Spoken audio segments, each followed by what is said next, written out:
Ladies and gentlemen, welcome to day number 5 of our custom mail-in tournament. Let's see who will start us off for today. Raging Ricky, Tim McCall, MDG, and Iceman. And here we go! Currently, I was about to say it was Tim who has the lead, but now MDG grabs that lead, and Iceman was the one in second. But now with MDG taking off, leaving everyone else in the dust, let's see if he can hold on to that lead. Because some of our racers in the past, they start off strong and then something happens, causing them to either fall behind or fall apart in some way. But MDG is not doing any of that, and he actually stays off the walls the entire way through the straightaway, grabbing the first victory of today. And he does finish with a 16.10. Right now, that is not the greatest time. And look at that, he actually, right before going down that hill, seemed to be shaking a bit. But in any case, our fastest time right now is still 15.02, which was set by Dusty Miles, who is actually, at this point, kind of known for setting some speed records. But back to this group, MDG is currently in the lead with points. Iceman not too far behind. As we begin the second race, MDG has his nose out in front of the others, while Iceman and Tim McCall, alongside Raging Ricky actually, they all seem to be doing relatively well, but at least one of them seemed to be falling behind. That might have been Iceman, but I'm not entirely sure. They're going by pretty fast. The MDG does have the lead currently. Around the final curve, down the hill, does start to go sideways, but corrects himself, gets another win. And that was actually Iceman in second,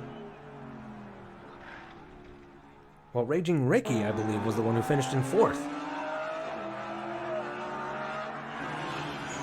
Oh no, I am way off. Raging Ricky was in third, actually. The one who finished in fourth was Tim. And sometimes when there's just a lot going on, sometimes your brain takes a minute to process everything. But I am loving the custom designs they put on these vehicles. Props to the creativity for everyone. But now MDG is looking pretty solid right now with 2 wins already under his belt. Now looking for a third. As he goes back into the lane mergers, it is Iceman currently in second, but Raging Ricky is right on his tail. Those turns could make all the difference, but currently MDG is holding on to that lead. Here comes Iceman though, trying to catch him, but as he gets close, he spins out and falls into second, and it looks like, if I had to guess, him spinning around caused Raging Ricky to bump into him and slow down, resulting in a DNF.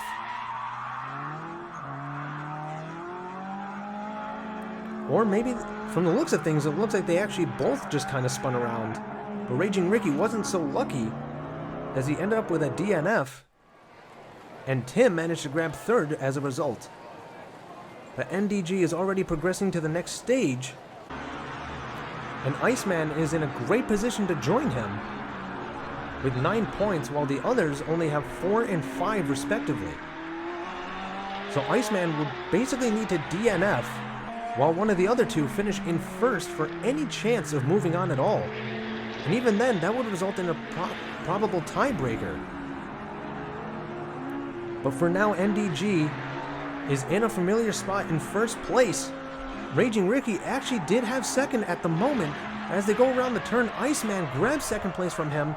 Was he able to keep it? It looks like he will.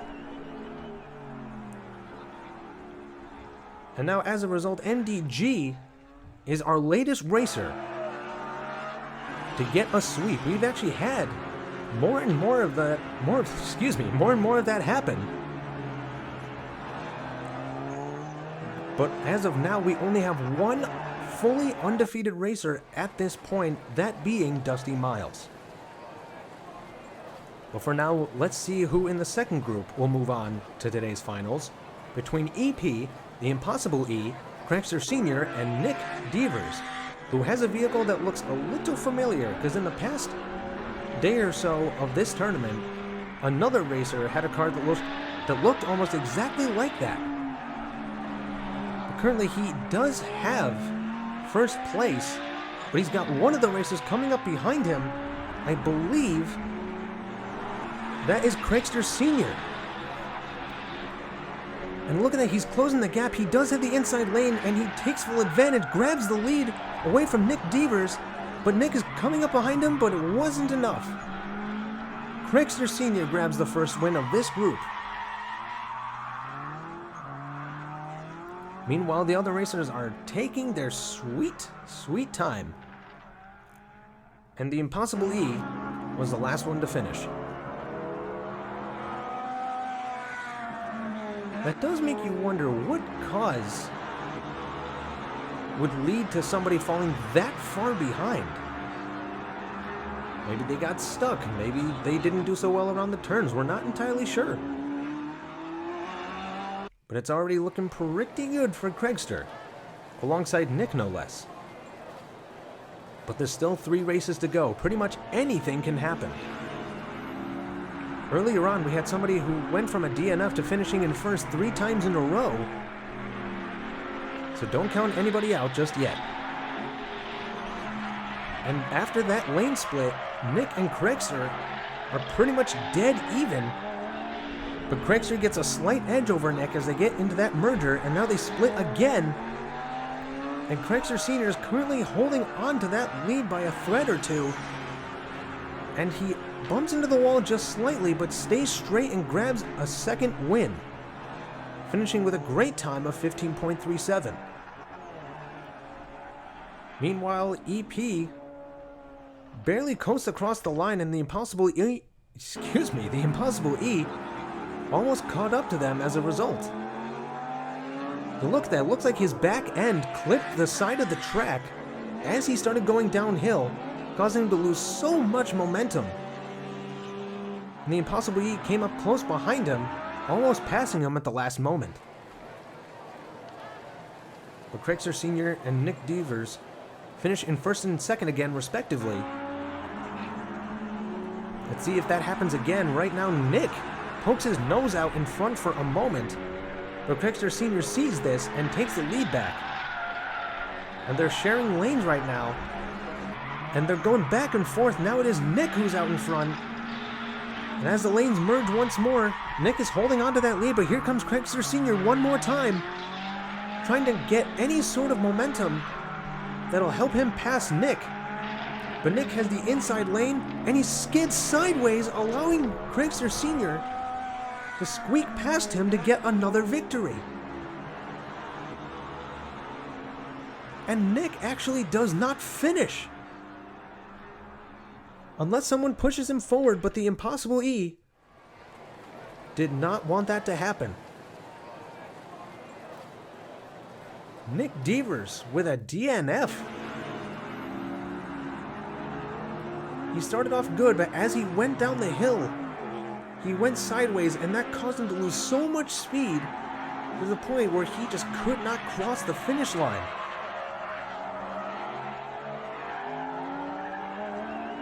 Granted, he did finish in second the first couple of times, so that could be his saving grace, but that definitely does help someone like EP keep their chances alive.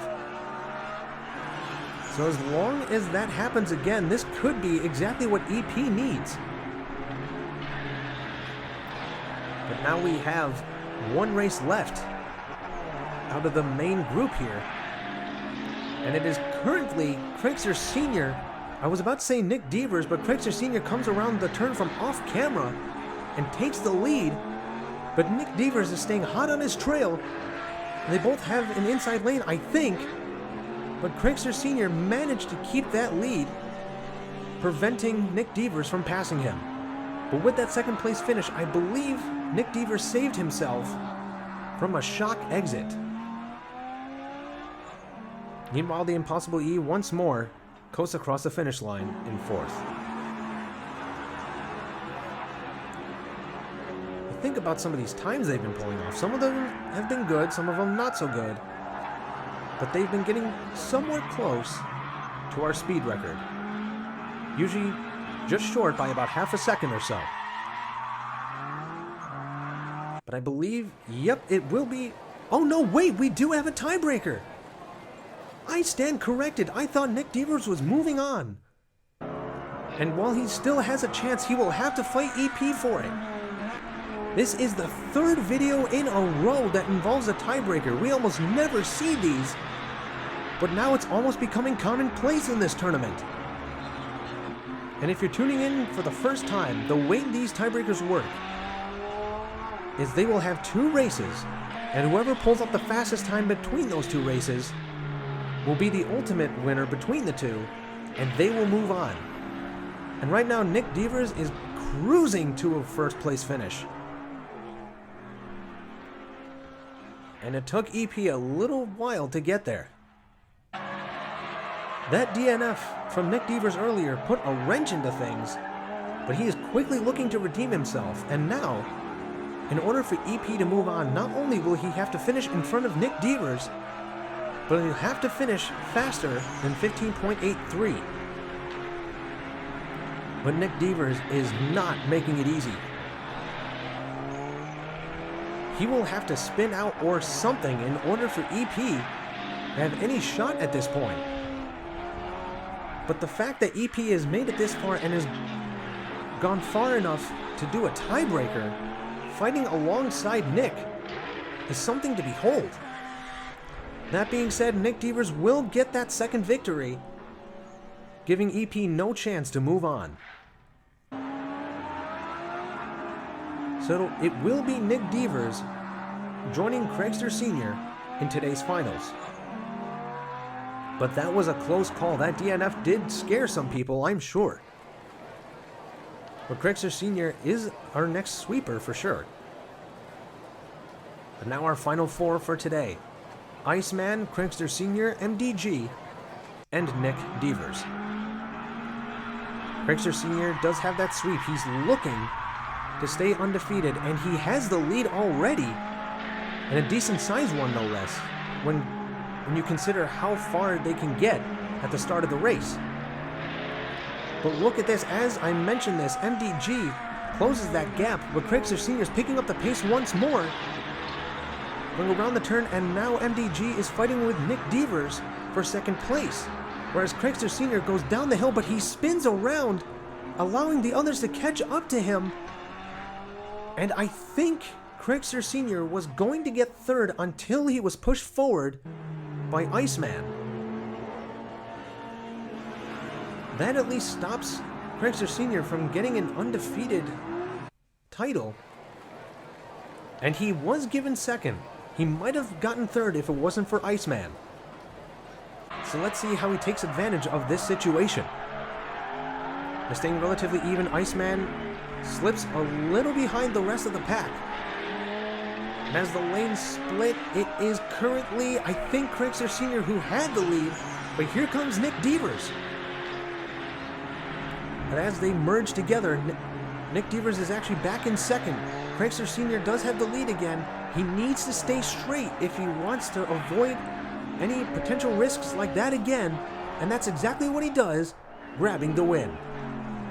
While Nick Devers finishes in second, MDG in third, and Iceman in fourth.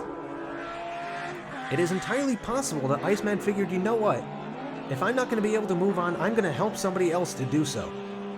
That is an example of good sportsmanship right there. But now with that little fiasco, Craigster Sr. does have the lead in points again, but only by 1, as he is now with 8 points, with MDG holding 7. So let's see how these 4 racers do in this third race, which will help solidify some of these racers' chances a little bit more. Nick Devers actually was in third, but he managed to pass MDG. Now Craigster Sr. is the only one in front of him right now. But with that in mind, Craigster Sr. does have a great lead at this point, so even if he does go sideways, he still has a good opportunity to stay in first, and that's exactly what they did, finishing with a phenomenal 15.2. Now if those digits were swapped around to a 15.02, he would tie Dusty Miles for the fastest time in this tournament so far. But now with one race left, it's looking a lot better for Crickster Sr. this time around. As for who will join him, it's mostly between NDG and Nick Devers. NDG currently has 9, while Nick Devers has 8. It's basically a matter of whoever finishes in front of the other, though this does set up for the possibility of yet another tiebreaker. But Nick Devers will need to finish in front of NDG for that to happen. And so far, NDG was in front of Nick Devers, still is, while Crickster Sr. is looking to redeem himself with another victory as he stays in first, almost stays off the walls, and crosses the finish line first. And Nick Devers actually does finish in front of NDG, and if Iceman was able to pass NDG at the last moment, that would have spelled his end, but he managed to hold on to third, so I believe we will have yet another tiebreaker. We've gone from rarity to common with these things. And it's certainly rare to have multiple tiebreakers in the same video. Nick Devers has been fighting tooth and nail to stay in this tournament, and now it is NDG he has to go up against in order to progress. And he was in the lead for a little bit, but now MDG is in front of him. But look at this, Nick Devers closes that gap once more, and now he has the lead. They're going back and forth right now, and here comes MDG going in the inside lane, and he spins Nick Devers around, causing him to be able to get the win.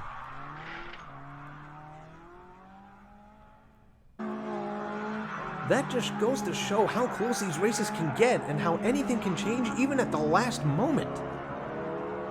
But now in order for Nick Devers to move on, not only does he have to finish in front of MDG, but now he needs a faster time than what MDG just pulled. It is definitely possible, but right now his chances are not looking very good.